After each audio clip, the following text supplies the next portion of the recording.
आगे बढ़ते हैं। आपको बता दें, उत्तर प्रदेश की सियासत में बीजेपी का झंडा बुलंद करने की तैयारी भी पूरे जोरों से चल रही है। उपचुनाव की सरगर्मी के बीच सीएम योगी आदित्यनाथ 5वीं बार मिल्कीपुर पहुंचे। सीएम योगी ने न सिर्फ चुनावी रणनीतियों की धार चेक की, बल्कि बीजेपी के कार्यकर्ताओं को जीत का मंत्र भी दिया। ये रिपोर्ट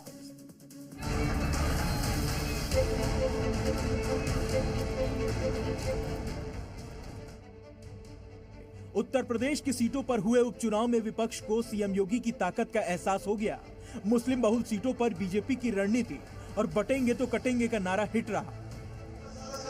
अब बारी है अयोध्या के मिल्कीपुर सीट की। यूपी के मिल्कीपुर सीट पर उपचुनाव को लेकर सीएम योगी चुनावी तैयारियों को नई धार दी। योगी ने मिल्कीपुर को फतेह करने के लिए कुंदर की फार्मूला अप्लाई कर दिया है। योगी खुद यहां चुनावी तैयारियों पर नजर रखे हैं। 6 मंत्रियों को मिल्कीपुर में कैंप करने की जिम्मेदारी दी गई है। इसके अलावा योगी खुद एक एक पदाधिकारी से मिलते नजर आए और सियासत के हर समीकरण को साधने के लिए पूरी फौज उतार दी है, क्योंकि ये सीट अयोध्या जिले से आती है और यहाँ पर पहले सपा का कब्जा था। लिहाजा मिल्कीपुर एसपी और बीजेपी दोनों के लिए नाक का सवाल है। इस मिल्कीपुर विधानसभा की में भाजपा की ऐतिहासिक विजय होगी और भारतीय जनता पार्टी का एक एक कार्यकर्ता कमर कस के तैयार खड़ा है कि जब चुनाव घोषित हो जाए तत्काल उसके लोगों के बीच में जाकर हम वोट मांगे और उसके बाद भाजपा के लिए ज्यादा से ज्यादा मतों के साथ प्रत्याशी भाजपा के जीते। मेरा जुड़ाव जो है मिल्कीपुर से बहुत पुराना है और मेरी तैयारी जो है शुरू से चल रही है। और रही बात चुनाव जीतने की, तो मैं जहां तक जानता हूं कि ये समाजवादी पार्टी की बहुत लंबी जीत होने जा रही है। दरअसल मिल्कीपुर सीट कास्ट फैक्टर के हिसाब से एसपी के काफी मुफीद है।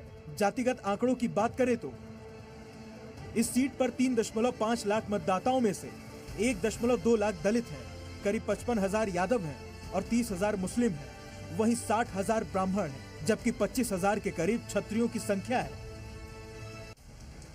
इसमें मुस्लिम और यादव वोटर तो सपा के ही हैं। सबसे निर्णायक दलित वोटर्स पर भी सपा की पकड़ मजबूत है, क्योंकि सपा सांसद अवधेश प्रसाद इसी समाज से आते हैं और मिल्कीपुर से वो कई बार चुनाव जीते हैं। ऐसे में योगी ने कुंदर की फार्मूला पर मिल्कीपुर फतेह का प्लान बनाया है। लेकिन मिल्कीपुर की जनता क्या सोचती है, वो सुनिए। जो काम करेगा उसी वोट देंगे। अभी स्वच्छ हो, काम करने वाला हो।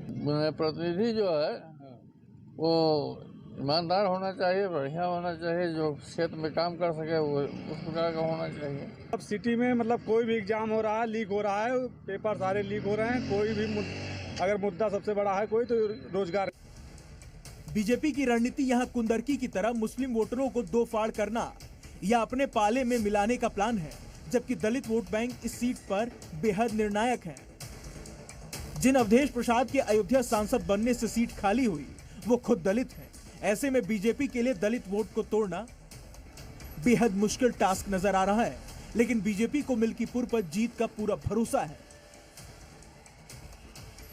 अब तक की तैयारियों की समीक्षा किए जाने के लिए और कार्यकर्ताओं से संवाद करने के लिए आदरणीय मुख्यमंत्री योगी आदित्यनाथ जी यहाँ पर पधारने वाले हैं, जिसमें हम लोगों ने अपने शक्ति केंद्र तक के पदाधिकारियों को उसके भीतर बुलाया है। उनके साथ वो बातचीत करेंगे। हालांकि सियासत में शाम डाम दंड भेद सब दाव चले जाने का रिवाज रहा है। रही बात दलित वोटरों की, तो बीएसपी और चंद्रशेखर ने भी किस्मत आजमाई तो बीजेपी की राह खुद ब खुद आसान हो जाएगी। ब्यूरो रिपोर्ट, जी मीडिया।